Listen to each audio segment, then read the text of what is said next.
Guys কিছু কবুতর চলে যাবে আজকে কুমিল্লাতে। ওকে, তার মধ্যে এটা একটা সুন্দর কবুতর, মাশাআল্লাহ দেখতে পাচ্ছেন। এই যে এই এই জোড়াটা চলে যাবে কুমিল্লাতে। এটা কিছুদিন আগে কেনা হয়েছে, মাশাআল্লাহ দেখেন।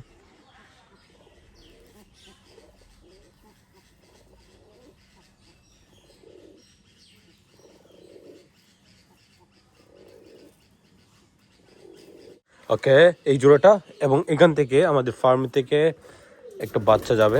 এই যে দেখতে পাচ্ছেন, এটা হোমা কবুতরের বাচ্চা। আমি ফুল ডিটেলস বলতেছি কিছুক্ষণ পরে।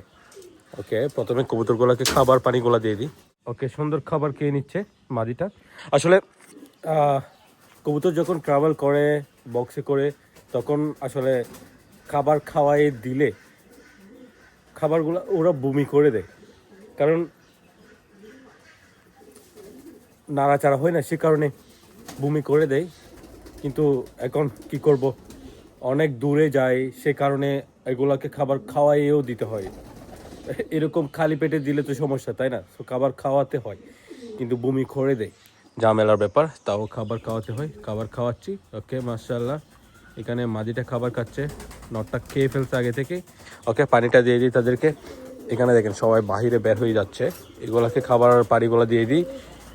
এখানে দেখেন, এখানে ভাই কাদামাটি হয়ে গেছে, ভালো লাগে না, ভালো লাগে না। এই কাদাগুলো নিয়ে ফেলতে হবে। অন্য আপডেট করব আমাদের ফার্মে, যেটা দেখতে পাবেন কিছুদিন পরে। ওকে, আমাদের অধিকাংশ কবুতর ডিম দিয়ে দিয়েছে, এখান থেকে 9 জোড়ার কবুতর ডিম দিছে। ওগুলো আমি আপনাদেরকে দেখাবো। দেখেন এখান থেকে পানি খেয়ে ফেলতেছে, কি বলবো, জঘন্য অবস্থা হচ্ছে এখানে। ফার্মও পরিষ্কার করা হয় না। এই যে দেখেন, নটটা বাই সেরা, কিন্তু আমাদের ফার্মের সেরা নট, দেখতে পাচ্ছেন, মাশাআল্লাহ। এই যে বাবাটা হচ্ছে এটা, এর বাবা। আমাদের ফার্মের সেরা যেই নটটা ছিল হোমা কবুতর, রেসার হোমা কবুতর, ওই কবুতরেরই বাচ্চা হচ্ছে এটা। এই যে আমি হঠাৎ দিয়ে দিচ্ছি, এটা এটা অনেক সুন্দর ভালো হয়েছে কিন্তু কবুতরটা, তো আমি হঠাৎ দিয়ে দিচ্ছি। আমি আপনাদেরকে বলি নাই, তার জন্য দুঃখিত, সরি।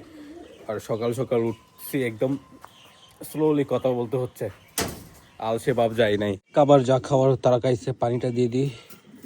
এই যে এগুলো হচ্ছে গিরিবাজ নর, জোড়াটা নেওয়া হয়েছে ওনার জন্য, আসলে এটা আমার জন্য নিই নাই। ওকে,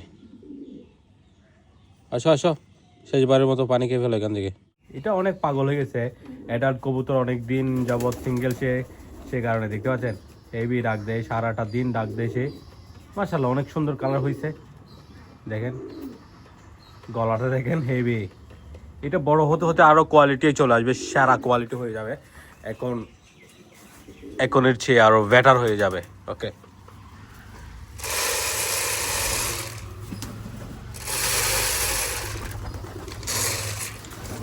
এই আজকে সকাল সকাল খাবার দিচ্ছি সবাই। আমি একটু লেট করে খাবার দিই, আজকে একটু সকাল সকাল দিচ্ছি, সে কারণে খাবার খেতে তেমন একটা ইচ্ছুক না, তাদের এখনো কোথা লাগে নাই আর কি। ওকে গাইস, মাশাআল্লাহ। এই বেটা তাড়াতাড়ি খেয়ে ফেলো, তোমাকে বিয়ে দিয়ে দিব। ওনার নাকি মাদি আছে, তো ওটা যাওয়ার সাথে সাথে কিন্তু মাদি পেয়ে যাবে, কোনো সমস্যা নাই। এদিকে দেখা যাচ্ছে কিন্তু মাদিটা এখান থেকে শেওলাগুলো খাচ্ছে, ছাদের শেওলাগুলো খাচ্ছে, দেখতে পাচ্ছেন। বাইরে কবুতর পালন করলে বা ছেড়ে পালন করলে এটাই ভালো কাজ, যে তারা ন্যাচারাল প্রকৃতি থেকে অনেক জিনিস খায় কুড়িয়ে, যার কারণে তারা অনেক শক্তিশালী হয়, অনেক ভালো হয় তাদের জন্য, অনেক ভালো। সে কারণে আমি ছেড়ে দেওয়ার, এই কবুতর ছেড়ে পালন করার ব্যবস্থা নিয়েছি। ছেড়ে পালন করব আর অল্প কিছু দিনের মধ্যে। ওকে, এই যে দেখেন, এটা কিন্তু খাচ্ছে, নিচে থেকে কুড়িয়ে খাচ্ছে, খাবার আছে, খাবার খাচ্ছে না, দেখেন।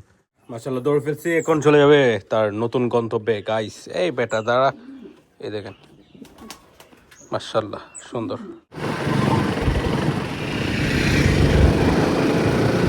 ওকে, গাজা অবস্থা হয়ে গেছে, আবার ফেরত নিয়ে আসতে হয়েছে। এরকম হয়ে যায় ভাই, বাস মিস করে ফেলছে। অনেক সকাল সকাল উঠতে হয়, ঝামেলার ব্যাপার ভাই, অনেক কষ্ট হয় আসলে কবুতর ডেলিভারি করাটা।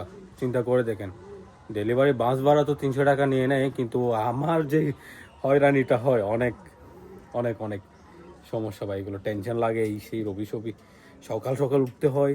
আরেকজন ম্যান লাগে আমার বন্ধু, ওদেরও উঠতে হয়, মানে ওদের খুঁজতে খুঁজতে অনেক সময় লাগে। ডিস্টার্ব, এখানেও অনেক ডিস্টার্ব ভাই। পানি টানি জমে গেছে, কী অবস্থা। আর হ্যাঁ, আমাদের বাড়ির সামনের দৃশ্যটা একটু করে দেখে আপনাদেরকে, অনেক সুন্দর। ও, কবুতরগুলো তো আবার রেখে দিতে হবে।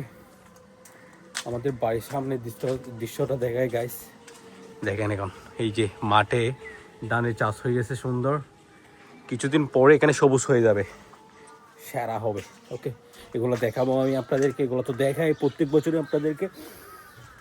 ইয়াস, কবুতরগুলোর অবস্থা একটু করে দেখি। এই কেমন আছো? ককা, আমাদের ককা ডিম দিচ্ছে এইটা। ওকে, এখানে কি আর অনেক কবুতর ডিম দিছে, দেখেন বসে আছে সুন্দর। এগুলো আমি দেখাবো, কবুতরগুলো ডিমও টেস্ট করতে হবে। ওকে, এটা একদম রিল্যাক্স আছে, সুন্দর। ওকে গাইস, আজকের ভিডিও এতটুকুতে শেষ করে দিচ্ছি। দেখা হচ্ছে নেক্সট ভিডিওতে আমাদের কোন কোন কবুতরগুলো ডিম দিচ্ছে সব কিছু আমি দেখাবো। 9 জোড়া কবুতর ডিম দিচ্ছে গাইস, সুন্দর। আমাদের কবুতর ডিম দিচ্ছে, এখন সবাই কিন্তু একসাথে বাচ্চা বড় করবে, এটা সুন্দর হবে। আর বাচ্চা বের করার মুহূর্তটা আমি এর আগেই কিন্তু কবুতর ছেড়ে দিব, বাচ্চা বের করার আগেই। আর এখানে আমাদের এই মুরগিটা জ্বালায় খাচ্ছে আমাকে এখানে। এই যে দেখেন, সে বাহিরে বের হয় না, মানে এই ছাদ থেকে কোথাও যায় না। আর রাতে থাকে কোথায় জানেন? এখানে আমাদের খাঁচার উপরে কবুতরগুলো আছে না, কবুতরের ওই খাঁচার উপরে থাকে ভাই। সমস্যা, অনেক সমস্যা। সো এটা এখান থেকে না যাওয়ার কারণটা হচ্ছে সব সময় হয়ে যায় আমাদের এখানে কুকুর অ্যাটাক করছে এটাকে। তো অ্যাটাক করার পরে ওইটা ভয়ে আর এখান থেকে যায় না, ঘরের ভিতরে থাকে, এখানে থাকে, এখান থেকে আর যায় না। আমি অনেক চেষ্টা করছি বাইরে বের করে দেওয়ার, বাইরে বের করে দিলেও সে একটু সুযোগ পেলে এখানে উঠে যায়, সে বাইরে থাকে না। ওকে গাইস, আজকের ভিডিও এতটুকুতে শেষ করে দিচ্ছি। দেখা হচ্ছে নেক্সট ভিডিওতে। আসসালামু আলাইকুম।